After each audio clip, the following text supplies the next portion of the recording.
어릴 적 저는 예할머니 손에서 자랐습니다. 부모님이 일찍 돌아가시고 예할머니와 저와 누나를 홀로 키우셨습니다. 비록 형편이 어려워 나이가 어린 나이에 소년가장이 되어 할머니의 사랑 덕분에 우리는 서로를 의지하며 웃음을 잃지 않고 행복하게 지낼 수 있었습니다. 할머니는 제가 25살 되던 해 우리 큰아이 100일쯤에 돌아가셨습니다. 허리가 굽어 걷기조차 힘드셨지만 그때까지도 손자를 얻고 다니셨던 할머니의 사랑이 지금의 저를 만들었고, 사랑이 지금도 제 몸과 마음에 깊이 배어 있습니다.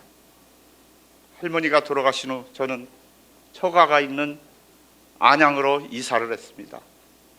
그곳에서 직업을 얻고 안양천 살리기라는 환경봉사단체에서 활동을 시작했습니다. 그 단체는 환경 정화 활동뿐 아니라 어르신들 급식 봉사도 함께 했습니다.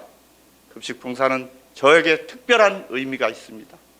그곳에 오시는 할머니들을 볼 때마다 제 할머니가 떠올라 마음이 아프면서도 애틋했습니다. 하지만 봉사는 쉽지 않았습니다.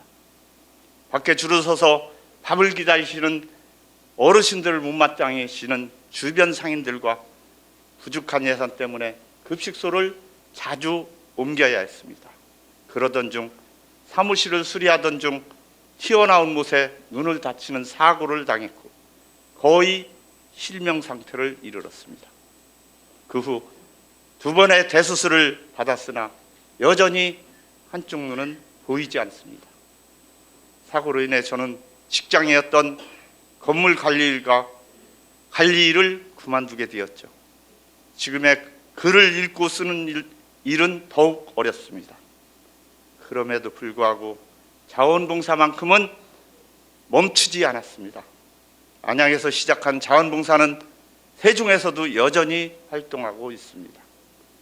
이곳에서 할 수 있는 일이 있고 봉사에서 얻은 마음의 기쁨이 아주 크기 때문입니다. 저는 봉사활동을 할 때마다 아내와 함께 했습니다. 우리는 말이 없어도 손발이 척척 맞는 최고의 파트너이기 때문입니다. 아내와 함께 그곳에 늘 있었습니다. 작년에 포항의 한 아파트 주차장에 침수되었을 때도 아내와 함께 그곳에 있었습니다. 그곳은 정말 아수라장이었습니다. 진흙텅이가 된 차량들이 가득했고 전기가 끊긴 주차장은 암흑 속에서도 아무것도 보이지 않았죠. 환기가 되지 않아 정체할 수 없는 악취가 진동을 했고 작업을 하던 중에도 머리가 찌끈거려 봉사자들끼리 1시간씩 교대를 하면서 쉬어가며 일을 할 수밖에 없었습니다. 아침부터 저녁까지 쉬지 않고 열심히 일했지만 지하 1층 작업은 모두 끝내지 못했고 지하 2층은 아예 손도 대지 못했습니다. 그럼에도 불구하고 피해를 입은 분들의 다시 일상으로 돌아갈 수 있기를 바라는 마음으로 우리는 물을 뿌리고 현장을 복구하는데 온 힘을 다했습니다. 아무도 먼저 가자고 말하는 사람은 없었습니다. 아직 해야 할 일이 남아있기 때문에 그 누구도 쉽게 발걸음을 돌릴 수 없었습니다.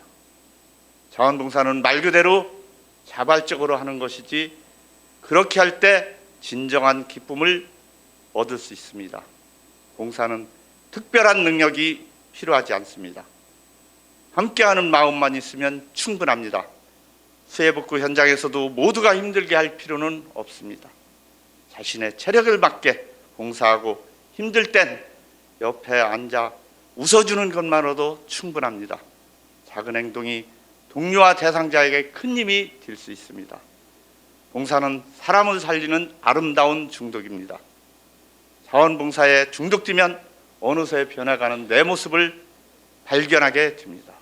작은 행동이 얼마나 큰 변화를 일으킬 수 있는지, 그리고 얼마나 큰 행복이 오고 가는지 여러분도 직접 느껴보시길 바랍니다. 지금까지 제 얘기를 들어주셔서 감사합니다. 세종시 자원봉사자 여러분, 화이팅!